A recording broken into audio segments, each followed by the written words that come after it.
Hello नमस्कार, स्वागत है आप सबका आपके अपने उत्कर्ष यूट्यूब चैनल पर। और मैं हूं आपका होस्ट दोस्त नरेंद्र चौधरी। आज का सेशन भी आप लोगों के लिए खास होने वाला है।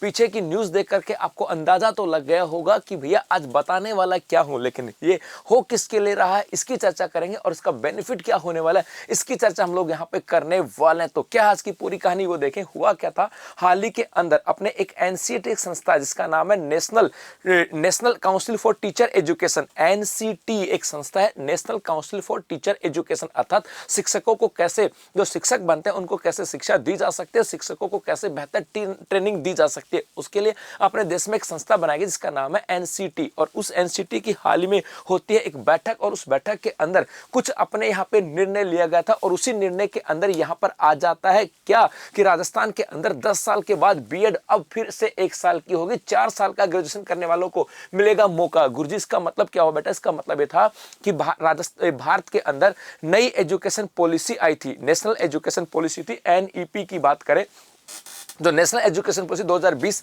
उसके तहत कहा गया था कि अब अपने यहाँ पे जो ग्रेजुएशन होगा वो 4 साल का होगा। यदि ग्रेजुएशन 4 साल का होगा तो उसके बाद फिर यदि आप 2 साल की बीएड करोगे तो आपके लिए समय लग जाएगा 6 साल। और इसीलिए ये कहा गया कि अब ऐसा नहीं करने जा रहे। तो जो एनसीटी है, national council for teacher education है, उन्होंने मंजूरी दे दी कि भैया राजस्थान के अंदर अब बीएड आपके 1 साल की होने जा रही है। और इस 1 साल की बीएड के अंदर पार्टिसिपेट कौन कर पाएंगे? यदि आप इंटीग्रेटेड बीएड कर रहे हो तो वो अपना अलग पोर्शन। यहाँ पे कहा गया कि कुछ नई शर्तों के साथ 10 वर्षों के बाद अब 1 साल का बीएड कोर्स प्रारंभ होने जा रहा है। क्या कहा गया कि राष्ट्रीय शिक्षा नीति 2020 की सिफारिशों को लागू करते हुए कहा कि देश में ग्रेजुएशन लेवल पर अब 4 साल का कोर्स पहले ही लागू किया जा चुका है। यदि 4 साल का कोर्स पहले लागू किया जा चुका है तो अब 1 साल का बीएड वो कोर्स छात्र कर पाएंगे जिन्होंने 4 साल का ग्रेजुएशन किया है। मतलब कहा गया कि भैया आप पहले ग्रेजुएशन और उसके साथ बीएड करते थे तो आपको 5 साल लग जाती थी। इंटीग्रेटेड बीएड होती थी तो आपको 5 साल लगती थी, 3 साल ग्रेजुएशन की और 2 साल बीएड की। अब कहा गया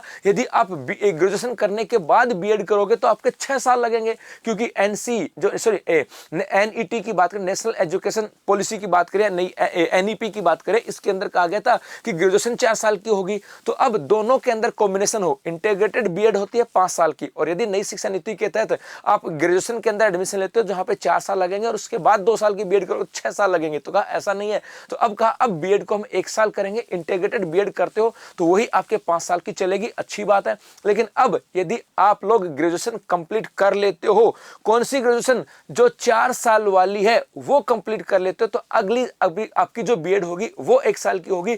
या फिर ऐसे बच्चे जिन्होंने पोस्ट ग्रेजुएशन किया और उसके बाद वो बीएड करना चाहते हैं तो उनकी भी बीएड आपके 1 साल की होगी। तो मतलब आने वाले समय के अंदर अब राजस्थान के अंदर जो बीएड होगी वो होगी 1 साल की। लेकिन उन्हीं बच्चों के लिए जिन्होंने 4 साल का ग्रेजुएशन किया या पोस्ट ग्रेजुएशन कर रखा है उन्हीं के लिए 1 साल की होगी। इसके अलावा यदि 3 साल का ग्रेजुएशन है तो 2 साल की बीएड होगी। यदि इंटीग्रेटेड कर रहे हो तो जैसा का प्रोसेस चलता आ रहा था वैसा का प्रोसेस यहाँ पे चलने वाला है। तो भैया अब जिन्होंने बीएड कर बीएस अपने जिन्होंने ग्रेजुएशन कर लिया 4 साल वाली, अब वो 1 साल की बीएड के लिए हो जाओ तैयार। तो अभी के लिए बस इतना सा, धन्यवाद।